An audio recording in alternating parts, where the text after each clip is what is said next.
Hello बच्चों। कुतुब मीनार है ना, बुर्ज खलीफा है ना, उसमें बिना चढ़े क्या उसकी हाइट मेजर कर सकती हूँ? हम्म बच्चों के दिमाग में बहुत खुरापाती आइडिया आ रहे होंगे, कर सकते हैं। हाँ कर सकते हैं बेटा, मैथ्स है तो सब पॉसिबल है। तो हमारे पास एक टर्म है ट्रिग्नोमेट्री, और उससे हम लोग ये कर सकते हैं। तो ट्रिग्नोमेट्री में ट्री का मतलब है तीन, गॉन का मतलब होता है साइड, एंड मेट्रॉन का मतलब होता है मेजरमेंट। तो तीन साइड का मेजरमेंट सिर्फ और सिर्फ हमारा राइट एंगल ट्राइंगल में पॉसिबल है। तो बेटा ये मेरा परपेंडिकुलर है, इसका नामकरण कर देते हैं ए बी सी, और इसको एक एंगल मान लेते हैं। तो बेटा याद रखो, एंगल की जो अपोजिट साइड होती है, थीटा की जो अपोजिट साइड होगी, opposite side of the angle, उसको हम परपेंडिकुलर बोलते हैं। एंगल का पड़ोसी साइड, एंगल का एडजेसेंट साइड को बेस बोलते हैं। अगर मेरे पास में एक ये है, यहां पे मैंने एंगल मान लिया, तो बच्चों बताओ मेरा एंगल का अपोजिट साइड, तो ये परपेंडिकुलर हो जाएगा। ओके, और एंगल का पड़ोसी या एंगल का एडजेसेंट साइड ये हो जाएगा बेस। तो कंफ्यूज नहीं होना, ठीक है। तो बच्चों अगर ये समझ में आता है तो तुम्हें ये भी पता है कि 90 डिग्री की अपोजिट साइड को क्या बोलते हैं? हाइपोटेनस। ठीक है, अब बच्चों ध्यान से सुनो।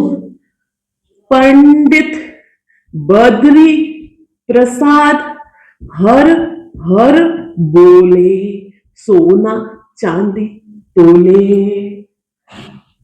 पंडित बद्री प्रसाद हर हर बोले, सोना चांदी तोले। पापा बीड़ी पियोगे? हाँ हाँ बेटा, कैसे भी याद कर लो। तो बच्चों एस का मतलब होता है साइन, सी का मतलब कॉस, और टी का मतलब टैन।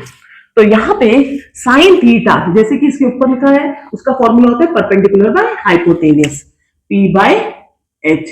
इसी तरह से बताओ बच्चों, कॉस थीटा टैन थीटा के लिए क्या बन जाएगा फॉर्मूला? देखो बच्चों उधर देखो, कॉस के लिए P by H, sorry B by H, और उसके लिए हमारा पी बाय बी।